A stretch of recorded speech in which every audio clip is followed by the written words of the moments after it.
अब next molecule है, देखो यहाँ पर N2 प्लस। सिंपल है टेबल, बस याद रखो नंबर ऑफ इलेक्ट्रॉन्स कितने हैं वो आपको ध्यान में रखने होंगे और उसके हिसाब से आपको टेबल चूज करना है। फर्स्ट ऑफ ऑल तो हम कैलकुलेट करते हैं नंबर ऑफ इलेक्ट्रॉन्स। N2 और एक प्लस है, पहले हम निकालते हैं N2 में कितने इलेक्ट्रॉन्स होंगे। एक नाइट्रोजन में कितने होंगे 7 और दूसरे में 7 ही, और प्लस चार्ज मतलब क्या होता है एक इलेक्ट्रॉन निकल गया, राइट। तो यहाँ पर टोटल इलेक्ट्रॉन कितने हो गए 13। 13 के लिए कौन सा टेबल यूज करना पड़ेगा, फॉर z लेस देन और इक्वल टू 14 का, जो कि यहाँ पर दिया गया है। कहाँ तक सेम होता है, हमने कहा था sigma 1s, sigma star 1s, उसके बाद होगा sigma 2s, sigma star 2s, उसके बाद होता है पाई 2p, राइट।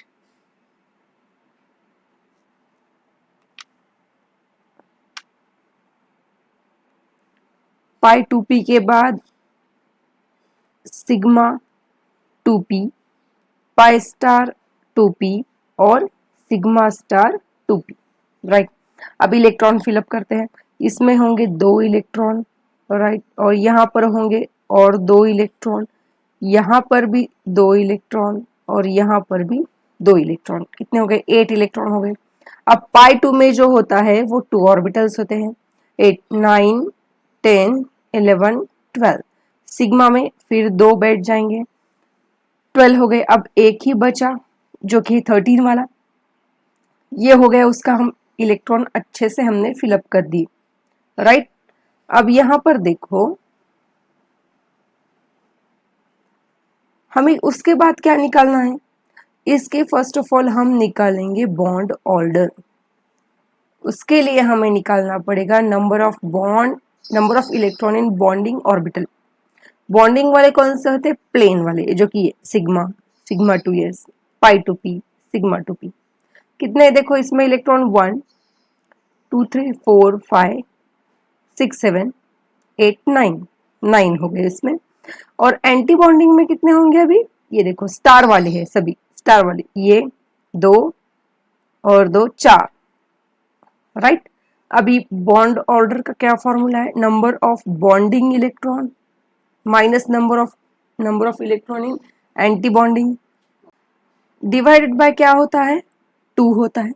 तो बॉन्ड ऑर्डर कितनी आ गई देखो इसकी, 9 माइनस 4 कितना आएगा 5/2, ये आएगा 2.5। तो बॉन्ड ऑर्डर पॉइंट में भी हो सकती है, तो इसकी बॉन्ड ऑर्डर होगी 2.5। अब इसका नेचर हमें बताना है, पैरामैग्नेटिक है या डायमैग्नेटिक है, वो तो आप देख के बता सकते हो। देखो यहाँ पर सब पेयर्ड है, लेकिन ये एक इलेक्ट्रॉन अनपेयर्ड है, इसलिए इसका नेचर होगा पैरामैग्नेटिक, राइट। हाँ, मैग्नेटिक नेचर देखा, बॉन्ड ऑर्डर देखी, कभी कभी इलेक्ट्रॉनिक है। ये देखो यहाँ पर दी है आपको बॉन्ड ऑर्डर, जो मैंने बताया था वही है, यहाँ पे कुछ भी नहीं है चेंज। बस एक बात आपको याद रखनी है कि इलेक्ट्रॉनिक कॉन्फ़िगरेशन N2 प्लस का ऐसे भी पूछते हैं, वो कैसे लिखना है वो भी मैंने बताया है। कैसे लिखोगे आप, सिग्मा 1s, बस जो था उसको बस प्लेन लिखना है, सिग्मा 1s, इसमें 2 है। उसके बाद कौन आता है सिग्मा स्टार 1s, इसमें भी 2 इलेक्ट्रॉन है। उसके बाद आता है सिग्मा 2s, इसमें भी 2 है। सिग्मा स्टार 2s में भी 2 है। उसके बाद पाई 2p, उसमें कितने हैं 4 है, और सिग्मा 2p में 1 है। अब इसमें ये अगर पहले 2 हमने छोड़ दिए सिग्मा 1s और सिग्मा स्टार 1s, तो उसको आपको लिखना है के और दिया है, इसको ही आप इस तरीके से लिख सकते हो, ये याद में रखो। और ये जो इलेक्ट्रॉन्स है बाकी के, इसको हम बोलेंगे valence electronic configuration of N2 plus.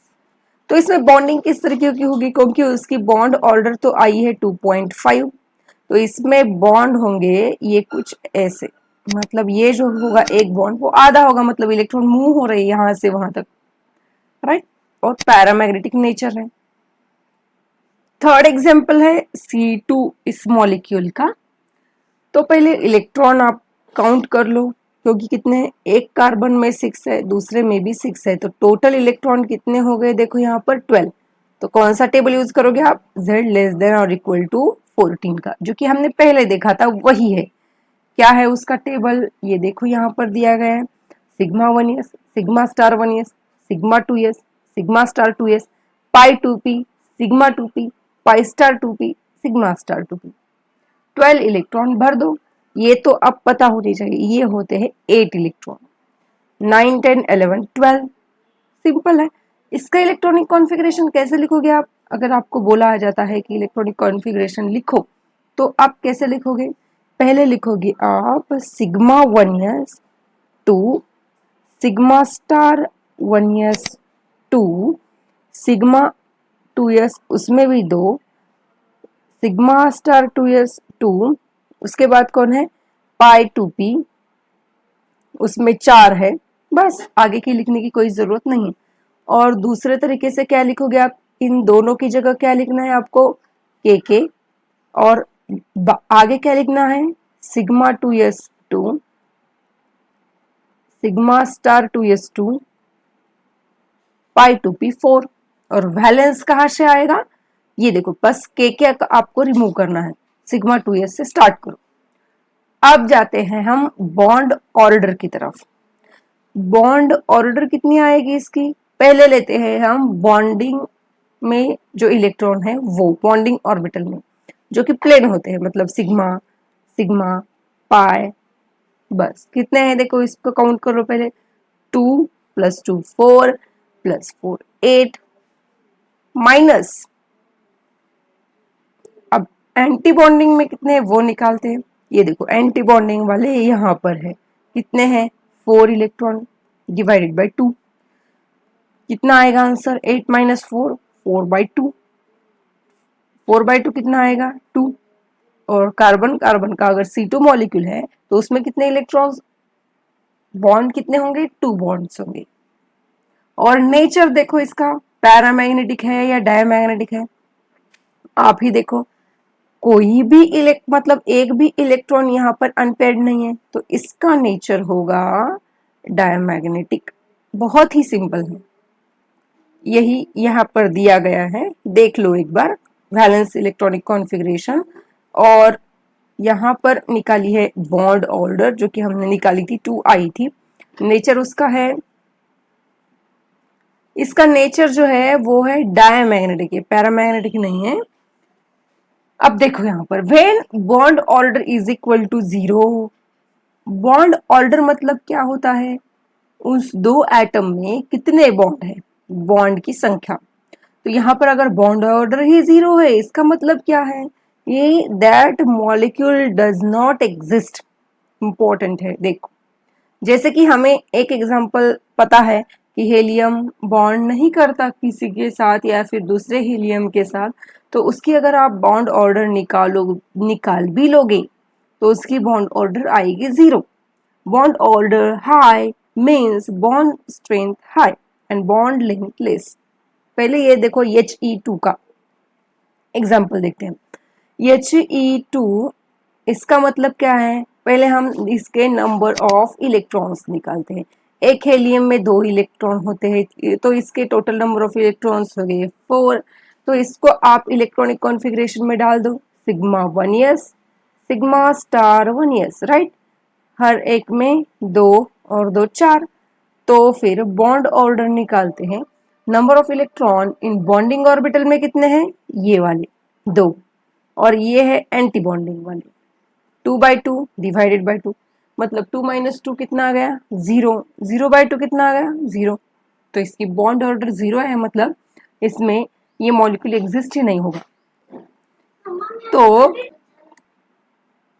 अब यहाँ पर ये तो समझ में आया कि बॉन्ड ऑर्डर 0 मतलब वो मॉलिक्यूल एग्जिस्ट नहीं करता। आगे है, ये सेंटेंस बहुत इंपॉर्टेंट है, bond order high means bond strength high.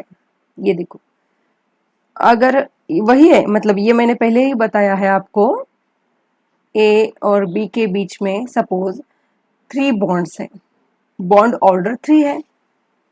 उसका मतलब क्या, ये जो बॉन्ड की स्ट्रेंथ है ना वो भी ज्यादा है।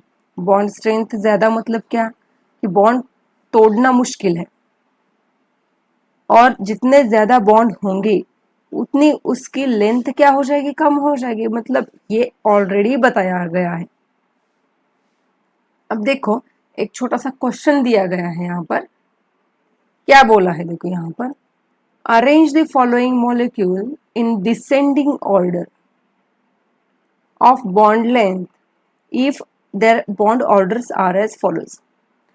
सपोज यहाँ पर एक बॉन्ड ऑर्डर दी गई है और आपको इनकी बॉन्ड लेंथ डिसेंडिंग ऑर्डर में लगानी है। मतलब पहले तो सबसे ज्यादा बॉन्ड लेंथ किसकी होगी, इन चारों में से सबसे बॉन्ड लेंथ ज्यादा किसकी होगी, जिसकी बॉन्ड ऑर्डर कम होगी। यहाँ देखो bond length is inversely proportional to bond order. जिसकी बॉन्ड ऑर्डर सबसे कम होगी उसकी बॉन्ड लेंथ सबसे ज्यादा होगी। तो सबसे बॉन्ड ऑर्डर किसकी कम है, ये देखो डी वाले की। सो डी इज ग्रेटर, राइट। उसके बाद बॉन्ड ऑर्डर थोड़ी उसके बाद ज्यादा किसकी होगी, फिर आएगा कौन, बी आएगा। उसके बाद कौन आएगा, सी आएगा। और सबसे ज्यादा बॉन्ड ऑर्डर इसकी है ए की, तो सबसे कम बॉन्ड लेंथ होगी ए की, right. Bond strength directly proportional to bond order, जितनी ज्यादा बॉन्ड ऑर्डर उतना ज्यादा बॉन्ड स्ट्रॉन्ग, और जितनी ज्यादा बॉन्ड ऑर्डर उतनी बॉन्ड लेंथ कम, राइट। अगर ये तो हमने निकाल ली ऑर्डर किसकी, बॉन्ड लेंथ की। अगर आप बॉन्ड ऑर्डर की बॉन्ड लेंथ देखी, अब बॉन्ड स्ट्रेंथ देखेंगे। मतलब जितनी ज्यादा सबसे ज्यादा बॉन्ड ऑर्डर किसकी है, ए वाले की, तो बॉन्ड ऑर्डर भी उसकी ज्यादा होगी, बॉन्ड स्ट्रेंथ भी ज्यादा होगी। और उसके बाद कौन है, सी है। उसके बाद बी, और सबसे कम बॉन्ड ऑर्डर डी वाले की है, तो उसकी बॉन्ड स्ट्रेंथ भी कम ही होगी।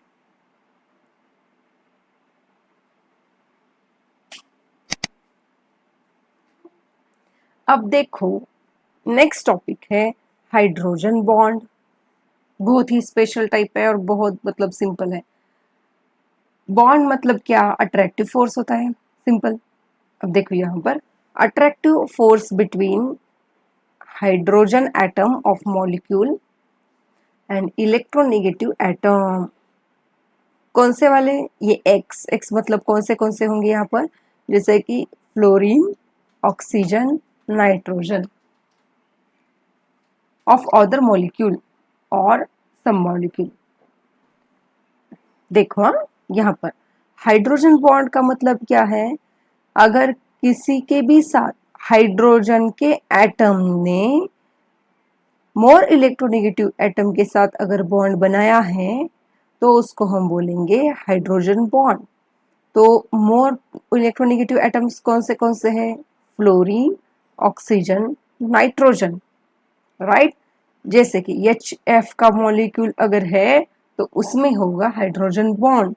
ऑक्सीजन एंड हाइड्रोजन का कोई मॉलिक्यूल जैसे कि वाटर, इसमें भी है hydrogen bond.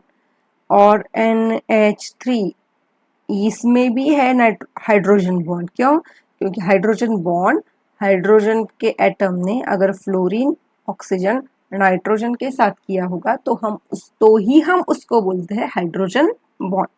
It does not involve transfer और शेयरिंग ऑफ इलेक्ट्रॉन, ये भी इंपॉर्टेंट है। अब देखो वाटर का मॉलिक्यूल नहीं, इस एक वाटर के मॉलिक्यूल ने दूसरे वाटर के मॉलिक्यूल के साथ, एक NH3 के मॉलिक्यूल ने दूसरे NH3 मॉलिक्यूल के साथ, HF के मॉलिक्यूल ने दूसरे HF के मॉलिक्यूल के साथ, ऐसे बहुत सारे इकट्ठा होते हैं, एक मॉलिक्यूल तो नहीं होगा उस कंपाउंड में, तो वहां पर पाया जाता है हाइड्रोजन बॉन्ड, राइट। अब देखो यहाँ पर it does not involve transfer of sharing of electron. ये इन दोनों में, ये एक सेपरेट वाटर का मॉलिक्यूल है, ये एक दूसरा सेपरेट वाटर का मॉलिक्यूल है, और इन दोनों में फिर भी अट्रैक्शन है। क्यों, कौन कर रहा है अट्रैक्शन? यहाँ पर इसका ऑक्सीजन और इसका हाइड्रोजन। यहाँ पर ना तो यहाँ पर इलेक्ट्रॉन का शेयरिंग होती है ना ट्रांसफर होता है, जस्ट अट्रैक्शन होता है, right? It's not chemical bond, it is physical bond. Chemical bond क्या मतलब क्या है? केमिकल बॉन्ड मतलब वहां पर एक तो इलेक्ट्रॉन की शेयरिंग होनी चाहिए या फिर इलेक्ट्रॉन का ट्रांसफर होना चाहिए, लेकिन फिजिकल बॉन्ड जो होता है वो जस्ट अट्रैक्शन होता है बस। Reason, it is due to polarity in bond. ये भी इंपॉर्टेंट है, मतलब ये क्यों हो रहा है ऐसा अट्रैक्शन, राइट? अट्रैक्शन इसलिए होता है क्योंकि वहां पर पोलैरिटी होती है। पोलैरिटी मतलब क्या? इलेक्ट्रोनिगेटिविटी का वहां पर थोड़ा सा डिफरेंस दिखाई देगा, पोल जनरेट हो जाएंगे, जैसे कि delta negative delta positive charge आ जाएगा। ये हो गया कंप्लीट पॉजिटिव कंप्लीट निगेटिव, जो कि कब होता है? अगर इलेक्ट्रॉन आपने ट्रांसफर किए या फिर लिए तो। लेकिन ये चार्जेस कब आते हैं? इसको बोलते हैं पार्शियल पॉजिटिव या फिर पार्शियल नेगेटिव चार्ज। ठीक है, बस ये अट्रैक्शन की इलेक्ट्रोनिगेटिविटी की डिफरेंस की वजह से होता है। ये तो समझ में है हाइड्रोजन बॉन्ड क्या होता है। सिंपल देखो, हाइड्रोजन एटॉम इन तीनों में से किसी के भी साथ अगर बॉन्ड बना ले तो उसको हम बोलेंगे हाइड्रोजन बॉन्ड। अब इसके भी दो टाइप्स हैं, एक होता है इंटरमोलिकुलर हाइड्रोजन बॉन्ड और दूसरा होता है इंट्रामोलिकुलर। इंटरमोलिकुलर मतलब क्या? दो मॉलिक्यूल के बीच में। इंट्रा मतलब क्या? एक ही मॉलिक्यूल के बीच में। पहले हम देखते हैं इंटर। यहां दिया गया है एग्जाम्पल HF का, ये एक मॉलिक्यूल हो गया। अब ये देखो, ये दूसरा HF का मॉलिक्यूल है, मतलब ऐसे ही रहेंगे ना, वो अपने आप को ऐसे ही एडजस्ट कर लेगा। HF का मॉलिक्यूल कभी भी ऐसे नहीं एडजस्ट होगा। क्यों? क्योंकि यहाँ भी फ्लोरीन है, यहाँ भी फ्लोरीन है, वो तो मतलब सेम है ना, तो वो एक दूसरे को रिपेल कर देंगे, मतलब वो नेचुरली वो एडजस्ट ऐसे ही होगा, ऐसे। और इनमें क्या हो जाएगा? Attraction, right? तो यहाँ पर फ्लोरीन अट्रैक्ट करेगा इस हाइड्रोजन को और हाइड्रोजन अट्रैक्ट करेगा इस फ्लोरीन को। चार्जेस कैसे आएंगे ये देखो, ये है मोर इलेक्ट्रोनेगेटिव तो इस पे आएगा डेल्टा नेगेटिव चार्ज, ये है इलेक्ट्रो पॉजिटिव तो इस पे आएगा थोड़ा सा डेल्टा पॉजिटिव चार्ज, और उसकी वजह से ये अट्रैक्शन है, राइट? तो ये हो गया इनका इंटरमोलिकुलर हाइड्रोजन बॉन्ड। इनमें ये जो बॉन्ड है ना, ये दोनों, उसको बोलते हैं हम हाइड्रोजन बॉन्ड। कंफ्यूज नहीं होना, ये हाइड्रोजन बॉन्ड नहीं है। दो मॉलिक्यूल मतलब ये फिजिकल बॉन्ड होना चाहिए, राइट? दूसरा होता है इंट्रामोलिकुलर। अब देखो इंट्रामोलिकुलर मतलब क्या? एक ही मॉलिक्यूल के बीच में हाइड्रोजन बॉन्ड फॉर्म होना। जैसे कि ये एक मॉलिक्यूल है, ओरिजिनल मॉलिक्यूल मैं दिखाती हूँ आपको, ये। अब इसमें है HO, फिर O डबल बॉन्ड H। ये एक मॉलिक्यूल हो गया। अब इसमें ही, इसके अंदर ही एक हाइड्रोजन बॉन्ड तैयार हो रहा है। वो कैसे? यहाँ पर देखो, ये इसके अट्रैक्शन की वजह से इस पे आएगा डेल्टा पॉजिटिव, इस पे आएगा डेल्टा नेगेटिव, इसको हम बोलेंगे हाइड्रोजन बॉन्ड। अब इस हाइड्रोजन बॉन्ड का परिणाम क्या होता है, ये भी इंपॉर्टेंट है। इंटरमोलिकुलर में क्या होगा? ये देखो, इनका क्या है? अट्रैक्शन बढ़ रहा है, राइट? अब इनमें अट्रैक्शन है, दो मॉलिक्यूल के बीच में ऐसे बहुत सारे मॉलिक्यूल होते हैं, तो वो मॉलिक्यूल क्या कर रहे हैं? एक दूसरे को पकड़ के रख रहे हैं, राइट? तो उसकी वजह से क्या होगा? Increases melting point and boiling point. Boiling point मतलब क्या? ये जो मॉलिक्यूल के बीच में जो बॉन्ड होते हैं ना, उसको तोड़ना, और वो तोड़ने की वजह से क्या होगा? ये मॉलिक्यूल जो है वो उड़ने लगेंगे। तो अगर इनकी पकड़ मजबूत होगी तो हमको इसको ज्यादा हीट करना पड़ेगा, मतलब इसका बॉइलिंग पॉइंट भी ज्यादा हो जाएगा, राइट? उसी तरीके से इंट्रामोलिकुलर की वजह से क्या होता है? बॉइलिंग पॉइंट का तो यहाँ पर संबंध है ही नहीं, क्योंकि ये जो हो रहा है बॉइलिंग पॉइंट के लिए इंपॉर्टेंट क्या है, दो मॉलिक्यूल के बीच में हो रहा है और वही बॉन्ड हमको तोड़ना पड़ता है बॉइलिंग पॉइंट में। लेकिन इंट्रामोलिकुलर में एक ही मॉलिक्यूल के अंदर ये सब प्रोसेस हो रही है, तो यहाँ पर बॉइलिंग पॉइंट की मतलब कोई ज़रूरत है नहीं, मतलब नहीं होगा यहाँ पर। तो क्या होगा, ये जो मॉलिक्यूल है उसी मॉलिक्यूल के अंदर ये बॉन्ड मतलब पकड़ स्ट्रांग हो रही है, उसकी वजह से क्या होगा, उसकी स्टेबिलिटी इंक्रीज हो जाएगी, बस स्टेबिलिटी बढ़ेगी। अब आगे क्या दिया है देखो, यहाँ पर ये जो बॉन्ड है उनकी स्ट्रेंथ सॉलिड स्टेट में ज्यादा होगी, फिर बाद में लिक्विड स्टेट में, और सबसे वीक होगा बॉन्ड कहाँ पर, गैसीय स्टेट में। ये आपको ध्यान में रखना है, ठीक है। अब ये देखो यहाँ मतलब कुछ चीजें आपको एक्सप्लेन कर दी गई हैं। ये जो बॉन्ड है ये तो है केमिकल बॉन्ड, उसको जो कि है कोवेलेंट बॉन्ड, जो कि है केमिकल बॉन्ड, जो कि है मोर परमानेंट एंड स्ट्रॉन्ग। यहाँ पर मतलब थोड़ा सा बताऊं तो यहाँ पर फिजिकल और केमिकल बॉन्ड के बीच का डिफरेंस दिया गया है। फिजिकल बॉन्ड जो होता है वो वीक होता है, जो कि है हाइड्रोजन बॉन्ड, जो कि है फिजिकल बॉन्ड, जो कि होगा लेस परमानेंट एंड वीक, बस कुछ नहीं। और एक बात यहाँ पर कुछ इंटरमोलिकुलर फोर्सेस दिए गए हैं जो कि दो मॉलिक्यूल के बीच में होते हैं, मतलब मॉलिक्यूल्स के बीच में होते हैं, operate between molecules, intermolecular force होता है।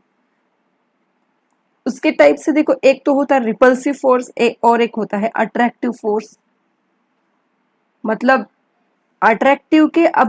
अट्रैक्टिव फोर्सेस को ही वंडर वाल्स फोर्सेस भी बोला जाता है। यहाँ जो है डिटेल्स में आपको बॉन्ड, एक होता है केमिकल, दूसरा होता है फिजिकल, जो कि होता है इंटरमोलिकुलर फोर्स, मतलब दो मॉलिक्यूल के बीच में जो बॉन्ड होता है, जैसे कि हमने देखा हाइड्रोजन बॉन्ड जो कि है physical bond, right. Chemical bond तो हमको पता है कौन से है, आयोनिक, कोवेलेंट, मेटेलिक बॉन्ड। लेकिन यहाँ पर फिजिकल बॉन्ड के कुछ टाइप्स है जो कि आपको ये पूरे के पूरे टाइप्स डिटेल में है सॉलिड स्टेट में।